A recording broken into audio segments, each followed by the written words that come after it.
Dear students, today we will discuss a very important topic of science and technology, and the name of the topic is laws of motion. Newton was the scientist who has stated 3 laws of motion. Chapter का नाम है laws of motion. So there are 3 laws of motion and the name of the scientist was Newton. So Newton's first law of motion, Newton's second law of motion, Newton's third law of motion, and these 3 laws of motions are very important for your school exams. Today we will discuss about Newton's first law of motion. It is also called as law of inertia. ये आप याद रखेंगे, Newton's first law of motion. It is also called as law of inertia, and then we will study Newton's second law of motion and definition of momentum. So today we will discuss Newton's first law of motion. It is also called as law of inertia. Newton's second law of motion. What is momentum? What is unit of force?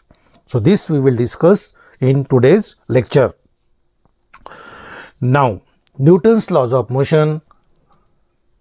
The second name of Newton's first law of motion is also called as law of inertia, and inertia means the tendency of a body to maintain its state of rest. इसका ये मतलब है कि जिस position में आप हो उसको मेंटेन करना. So that tendency is called inertia. तो inertia का definition आपको पता होना, because Newton's first law of motion, it is also called as law of inertia. Now consider some examples. A static object does not move without the application of force. Suppose there is an object and this object will not move until and unless you will apply any force to it. जब तक आप force नहीं लगाएंगे वो object motion में नहीं आएगा. अगर static है और motion में लाना है तो आपको वहाँ पे force apply करना पड़ेगा, या तो push करना पड़ेगा, या तो pull करना पड़ेगा, या तो lift करना पड़ेगा. इस प्रकार से the force which is sufficient to lift a book from the table is not sufficient to lift the table. अगर टेबल है उसके ऊपर एक बुक रखा है और बुक को आप फोर्स लगाकर उठा सकते, बट जिस फोर्स से आप बुक को लिफ्ट कर सकते वही फोर्स अगर आपने टेबल को लिफ्ट करने में लगाया तो you are unable to lift the table with the same force that you will apply on the book. Number 3, fruits on the tree fall down when its branches are shaken. An electric fan keeps on rotating for some time even after it is switched off. इसका मतलब अगर electric fan है आपके घर में, अगर आपने उसका जो बटन है अगर ऑफ कर दिया तो आपने देखा होगा कि वो एकदम रुकता नहीं है.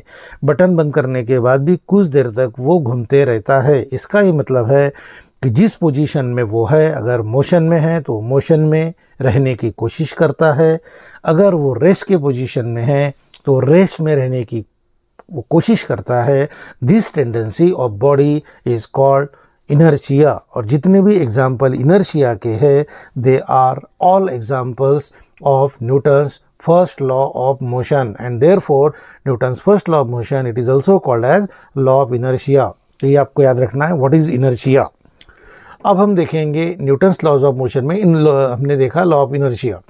Now Newton's first law of motion क्या है, इसके लिए एक एग्जांपल हम लेंगे. Fill a glass with a sand. एक ग्लास लेना है, सैंड से आपको फिल करना है. Keep a piece of cardboard on it. Cardboard उसके ऊपर रखेंगे. Keep a 5 rupee coin on the cardboard.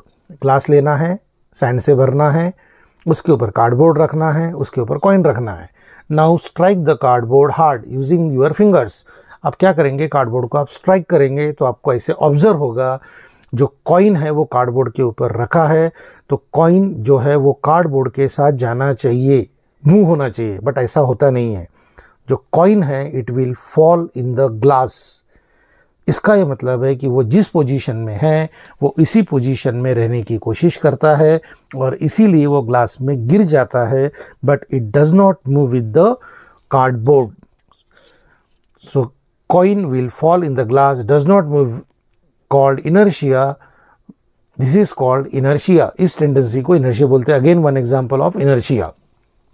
अब आपको याद रखना है कि 2 प्रकार के फोर्सेस होते हैं, बैलेंस और अनबैलेंस. अगर फोर्स बैलेंस है तो कोई मोशन नहीं होगा, बट अगर फोर्स अनबैलेंस है तो वहाँ पर मोशन होता है. सो अनबैलेंस का मतलब एक का एक फोर्स स्ट्रांग रहेगा और एक फोर्स वीक रहेगा, उसको बोलते हैं unbalance force. So balance force and unbalance force, इसका एग्जांपल लेंगे आप टग ऑफ वॉर। आपने देखा होगा टग ऑफ वॉर में दो साइड में लोग होते हैं, एक रोप होता है उसको खींचते हैं, और रोप का जो सेंटर है वो रोप का जो पोजीशन है वो सेंटर में रहता है जब तक दोनों तरफ फोर्स बैलेंस है। बट जैसे ही फोर्स अनबैलेंस हो जाएगा, जिधर में फोर्स ग्रेटर होता है उधर जो है वो centre of the rope move in that direction. So this is the example of unbalance force. अगर जब तक बैलेंस है वो सेंटर में रहेगा, उसका टिप जो रहता है वो सेंटर में रहता है, बट जैसे ही अनबैलेंस फोर्स हो जाएगा, जिधर फोर्स स्ट्रॉन्गर है उधर वो सेंटर मूव होता है and that team will win the match. तो इसीलिए हम याद रखेंगे an object continues to remain at the rest. अगर ऑब्जेक्ट रेस्ट में है तो रेस्ट में रहेगा, अगर मोशन में है तो मोशन में रहेगा, along a straight line unless an external unbalance force acts on it. आपको अनबैलेंस फोर्स लगाना पड़ेगा तभी वो, अगर रेस्ट में है तो मोशन में आएगा, और मोशन में है अगर स्टॉप करना है, रेस्ट में लाना है, so we have to apply unbalance force. When an object is at rest or uniform motion along a straight line, it does not mean that no force acting on it. तो इसलिए तुमको याद रखना है the unbalanced force which cause a change in state of rest or in uniform motion। तो अभी ये जो हमने पेज देखा, इस पेज पे आपको मेन याद रखना है कि Newton's first law of motion को लॉ ऑफ इनर्शिया बोला जाता है। It is related with unbalance and balance force. उसका स्टेटमेंट आपको एग्जाम के लिए याद करना है, और एग्जाम्पल्स अगर पूछा तो आप लिख सकते, ये कॉइन का एक एग्जाम्पल लिख सकते, ये 4 एग्जाम्पल भी Newton's first law of motion के एग्जाम में आपको अगर पूछा तो लिख सकते हैं। अब हम देखेंगे Newton second law of motion. अब सेकंड लॉ ऑफ मोशन के पहले आपको कुछ एक्टिविटीज़ करना है, वो देखेंगे हम क्या करना है। Ask your friend to drop 1 plastic and 1 rubber ball from the same height. आपको एक रबर बॉल लेना है, एक प्लास्टिक का लेना है, और एक रबर बॉल लेना है। आपको पता है कि प्लास्टिक बॉल का मास कम रहेगा और रबर बॉल का मास ज़्यादा रहेगा। उसको बोलेंगे ड्रॉप करिए और उसको कैच करिए। तो आपको ऐसे ऑब्जर्व होगा कि प्लास्टिक बॉल को कैच करना इट इज़ सिंपल, ईजी है, बट जब आप रबर बॉल को कैच करेंगे, उसको कैच करने में हमें थोड़ा हर्ट हो सकता है, तकलीफ हो सकती है। तो ऐसा क्यों? Because the effect depends on the mass and velocity. जो इफेक्ट होता है मास और वेलोसिटी के ऊपर डिपेंड होता है। You catch the ball, which ball was easier to catch and why. Ask your friend to throw a ball towards you at the slow speed. अब क्या करना है, बॉल को लेना है, स्लो स्पीड से थ्रो करना है, आप इजीली कैच कर लेंगे। जब आप उसको फास्ट फेंकेंगे, वही बॉल को अब क्या करना है, हाई स्पीड से थ्रो करना है। पहले स्लो स्पीड से कैच किया, अब हाई स्पीड से कैच करेंगे। जब आप कैच करेंगे तो आपको ऐसे पता चलेगा कि जो इफेक्ट आपके हाथ के ऊपर लग रहा है, आपको कैच करने में तकलीफ होगी, आपको मार भी थोड़ा लग भी सकता है। और इसीलिए हम याद रखेंगे, इस पे से ये जो एग्जांपल्स हमने बताए, इस पे से हम कंक्लूजन निकालेंगे। In this cases the effect depends on the two quantities, mass and velocity. If the mass is greater, effect is greater. If the velocity is greater, effect is greater. अब आपको याद रखना है कि momentum is a quantity which depends on mass and velocity. So momentum is product of mass and velocity. याद रखना है आपको। किसी ने पूछा momentum is product of mass and velocity denoted by letter m. मास को लिखेंगे m, वेलोसिटी को लिखेंगे v। यूनिट पूछा तो मास का kg, वेलोसिटी का मीटर पर सेकंड, सीजीएस में पूछा तो ग्राम, मास का, वेलोसिटी का सेंटीमीटर पर second. So these are the 2 units of momentum denoted by letter p। Momentum is product of mass and velocity. अब आपको याद रखना है it has magnitude as well as direction, इसलिए momentum is a vector quantity. Fill in the blanks के लिए याद रखिए। अब हम देखेंगे न्यूटन सेकंड लॉ क्या होता है। न्यूटन सेकंड लॉ होता है the rate of change of momentum is directly proportional to the applied force. Rate of change of momentum is directly proportional to the applied force and the change of momentum occurs in the direction of the force. जो momentum में change होता है वो force के direction में होता है। This is called Newton's second law of motion. Exam में अगर पूछा तो आपको लिखना पड़ेगा। अब आपको मैंने बताया कि मोमेंटम का फार्मूला होता है मास इंटू वेलोसिटी।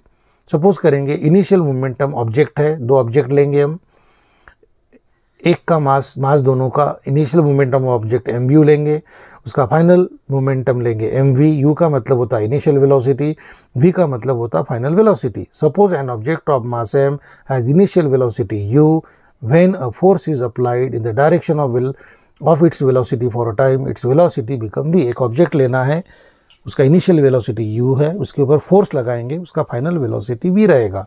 तो आपको मालूम है कि एक्सेलरेशन का फार्मूला होता है v minus you upon T. Now rate of change of momentum का मतलब final momentum minus initial momentum. और फाइनल मोमेंटम का फार्मूला रहेगा mv, product of mass into velocity. Initial का रहेगा मास इंटू यू, इसमें वेलोसिटी v लेंगे, final है, इनिशियल है, सो चेंज इन मोमेंटम मतलब final momentum minus initial momentum. m common लेंगे और ये बनेगा तुम्हारा एक्सेलरेशन का formula v minus you upon T, and ma आएगा, मतलब मोमेंटम से आपने स्टार्ट किया तो आपको मिला ma, और ma का मतलब होता है फोर्स, और इसीलिए आप याद रखेंगे force is product of mass and acceleration, momentum is product of mass and velocity. Mass का यूनिट होता है kg, एक्सेलरेशन का मीटर पर सेकंड स्क्वायर, जिसको हम बोलेंगे शॉर्ट में न्यूटन। सो kg मीटर पर second square is called newton. Mass का ग्राम, एक्सेलरेशन का सेंटीमीटर पर सेकंड स्क्वायर, ये बनेगा डाइन, एंड इसको हम डाइन बोलेंगे, ग्राम सेंटीमीटर पर सेकंड स्क्वायर को डाइन बोलेंगे, केजी मीटर पर सेकंड स्क्वायर को न्यूटन बोलेंगे। और किसी ने पूछा कि न्यूटन और डाइन में क्या रिलेशन है, आपको बताना है कि 1 Newton it is equal to 10⁵ dyne होता है। कैसे आया ये अगर पूछा तो हम बताएंगे 1 न्यूटन 1 kg इंटू 1 मीटर पर सेकंड स्क्वायर, 1 kg का बनेगा 1 kg इंटू 1 मीटर पर सेकंड स्क्वायर। और अगर पेपर में क्वेश्चन आया 1 dyne, so 1 dyne means 1 gram into 1 centimetre पर second square. The force is 1 Newton when the mass is 1 kg and it produces an acceleration of 1 meter per second square। 1 dine का मतलब होता है मास 1 ग्राम होना चाहिए और एक्सेलरेशन प्रोड्यूस होना चाहिए 1 सेंटीमीटर पर सेकंड स्क्वायर। तो आज जो लेक्चर हमने बनाया इसमें हमने देखा Newton's first law of motion is called law of inertia, उसके example balance unbalance force, newton second law depends on mass and velocity, momentum is product of mass and velocity, unit it is vector quantity। और ये derivation आप याद रखेंगे, momentum से शुरुआत करके आपको फोर्स का फार्मूला लाना है, फोर्स का फार्मूला, उसके यूनिट्स, उनके बीच में का रिलेशन। तो ये वीडियो आप देखेंगे, नोट्स बनाएंगे, टेक्स्ट बुक को रेफर करना है, page number 12, page number 13, important point को अंडरलाइन करेंगे और सीरियसली पढ़ेंगे, क्योंकि science is a theoretical subject है और जब तक आप पढ़ेंगे नहीं, बार बार देखेंगे नहीं वीडियो को, तब तक ये आपको समझ में नहीं आएगा। So please watch this video very carefully, share with your friends, discuss with your friends, take use of text book. Thank you.